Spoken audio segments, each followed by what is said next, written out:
કેન્દ્રો પર નોંધાતા વિવિધ પ્રકારના જે રોગો છે એના આંકડા ડિક્લેર કરવામાં આવતા હોય છે. અનુસંધાને જોવા જઈએ તો ગત સપ્તાહે મેલેરિયા અને ચિકનગુનિયાના કોઈ પણ કેસ નોંધાયેલા નથી, જ્યારે ડેન્ગ્યુના 2 કેસ છે નોંધાયેલા છે. આ ઉપરાંત જોવા જઈએ તો શરદી ઉધરસના કેસ છે એમાં 1032 કેસ નોંધાયેલા છે, જ્યારે સામાન્ય તાવના જે છે 866 કેસ, ઝાડા ઉલટીના 151 અને ટાઇફોઇડના 3 કેસ છે ગત સપ્તાહે નોંધાયેલા છે. એની સિવાય કોઈ પણ પ્રકારના કેસીસ છે કોમ્યુનિકેબલ ડિઝીઝના નોંધાયેલા જી, ખાસ કરીને ટાઇફોઇડના કેસ વીકલી 2 કે 3 ની છે માત્રામાં નોંધાતા હોય છે. સામાન્યતઃ કોઈ આંશિક ઉછાળો આમાં જણાતો નથી.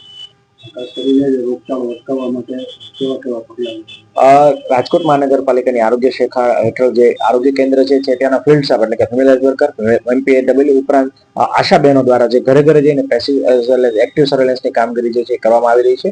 આરોગ્ય કેન્દ્રના મેડિકલ ઓફિસરને પણ નવા રોગચાળાના કોઈ પણ આંકડા વધે તો તાત્કાલિક અઠવાડિક રૂપે જોતા રહેવા માટે સૂચના આપવામાં આવી છે. આ ઉપરાંત જોવા જઈએ તો હાલ જે છે મચ્છરજન્ય કોઈ પણ રોગચાળાનો આંકડા જે છે વધારો નોંધાયેલો જોવા નથી મળ્યો, પરંતુ ખાસ કરીને હાલ જે છે એ સિઝનલ ફ્લૂ એટલે કે કોઈ પણ શરદી ઉધરસ તાવના અને સારી જેવા અઘરા કેસો દેખાય તો તાત્કાલિક એવા દર્દીને રિફર કરવાની સૂચનાઓ આપવામાં આવી છે. આ ઉપરાંત કોઈ પણ કેસ જે છે શંકાસ્પદ મેલેરિયા, ડેન્ગ્યુ કે ચિકનગુનિયાના કોઈ પણ કેસ નોંધાય તો ઘરની આજુબાજુના 50 મીટર એરિયામાં આવતા તમામ વિસ્તારોમાં જે છે એ ફોગિંગની કામગીરી કરવાની સૂચના જે છે આપવામાં આવેલી છે અને આ કામગીરી કરવામાં આવે છે. આ ઉપરાંત ફિલ્ડ વર્કર દ્વારા પણ ખાસ કરીને પોરાનાશક કામગીરી ઘરે ઘરે જઈને કરવામાં આવેલી છે. ખાસ કરીને છેલ્લા કેટલાક સમયથી રસ્તા ઉપર મચ્છીનો ત્રાસ જોવા મળી રહ્યો છે. વાહન ચાલકોને હાલાકી થાય છે અને એના હિસાબે રોગચાળો ફેલાય છે.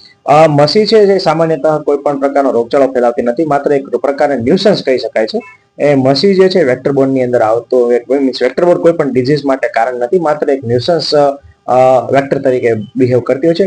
મસીની લાઈફ મર્યાદા એટલે કે લાઈફ સ્પાન છે 3 થી 5 દિવસનો હોય છે અને 3 થી 5 દિવસમાં મસીનું ન્યુસન્સ છે ઓટોમેટિકલી ડાઉન થતું હોય છે. મસીના કોઈ ઉપદ્રવ માટે આરોગ્ય શાખા દ્વારા કોઈ પ્રકારનું ફોગિંગ છે કરવામાં આવતું નથી, કારણ કે સેલ્ફ લિમિટિંગ હોય છે. મસી જે છે એનો ઉપદ્રવ સામાન્યતઃ આ સિઝન એટલે કે સ્પ્રિંગની પહેલાની સિઝનમાં જોવા મળતો હોય છે ને ઓટોમેટિકલી આનું જે ન્યુસન્સ છે એ ડાઉન થઈ જતું હોય છે. હવે આવનારા સમયમાં તો ધીમે ધીમે ઠંડી ઘટશે અને વિશ્વ ઋતુ શું લાગે છે? જી, આગામી સમયમાં હાલ તો ના કહી શકાય, પરંતુ હાલ જે છે રોગચાળાની કોઈ પરિસ્થિતિ છે આપણને જણાતી નથી, પરંતુ આ બાબતે આરોગ્ય શાખાના તમામ સ્ટાફ જે કટિબદ્ધ છે.